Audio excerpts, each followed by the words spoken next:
I bought that car about a year ago. It's my dream car, and it didn't turn out exactly how I expected.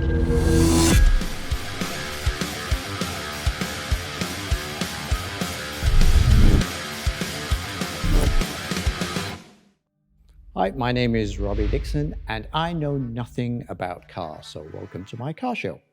But before we get into these cars, let me tell you about my background. I'm from Yorkshire, where the only hope of making anything for yourself, or the only opportunities, was really to be a miner, which didn't really appeal to me. And when I looked at my wall as a kid, I had two posters. One was Farrah Fawcett, and one was this Lamborghini Countach, which you can see is unbelievably sexy. And I promised myself one day, I will have a car like that. In fact, I wanted this exact car. I wanted the white Countach. To me, that was the supercar. That was everything I dreamed about. And this is the car that created the word supercar. So you can probably see the car behind me. I bought that car about a year ago. It's my dream car. And it didn't turn out exactly how I expected, but I still got the car of my dreams. And we're gonna go into a bit more detail about that car shortly. We came a long way, that's what the song say. And I could do all things, yeah, I could do all things,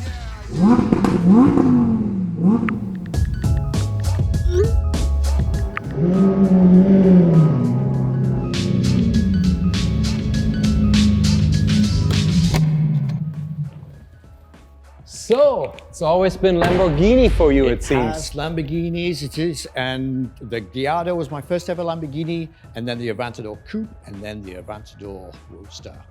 Yeah, and I honestly think that the Aventador is a worthy successor to the Countach. I always liked the Countach because it's so extreme, and that was Lamborghini for me, and the Aventador was the only car after that did kind of the same thing for me. But yeah, the Countach. And this is an everyday car, according to Jay Leno. It's an everyday daily driver. Yeah, I highly doubt that, because I have driven this car before, and it's one of the worst cars I have ever driven. Actually, yeah, it's terrible to drive, yes. So, you know, when you start the car, it doesn't really start all the time. Not really, no. But it does have this very cool temperature management system, which I will now explain. It comes with a fire extinguisher in the front and a fire extinguisher in the back. Two fire extinguishers. Just in case it burns down, which it might. Absolutely. So not so much a daily driver, I would say then. But it is though. I mean, it also comes with this revolutionary reversing system, which you kind of have to sit outside of the car as you're reversing. You kind of drive like this as you're looking backwards.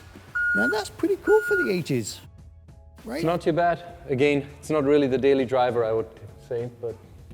Well, yeah, maybe not. But it looks amazing.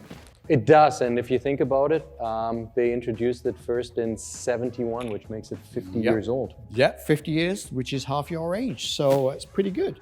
It definitely also looks better than I do. Yeah, I do admit to that. Yeah. And I think they started production in '74, and in '78 they first introduced it with the flared fenders. That's right. Yeah. What year is this one?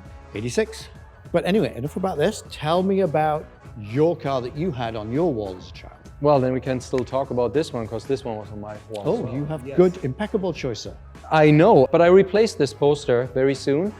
The moment Miami Vice aired. Ah, the Testarossa. The Testarossa, yes. Some people would think it might be the Daytona, which was actually a replica they blew up on the show.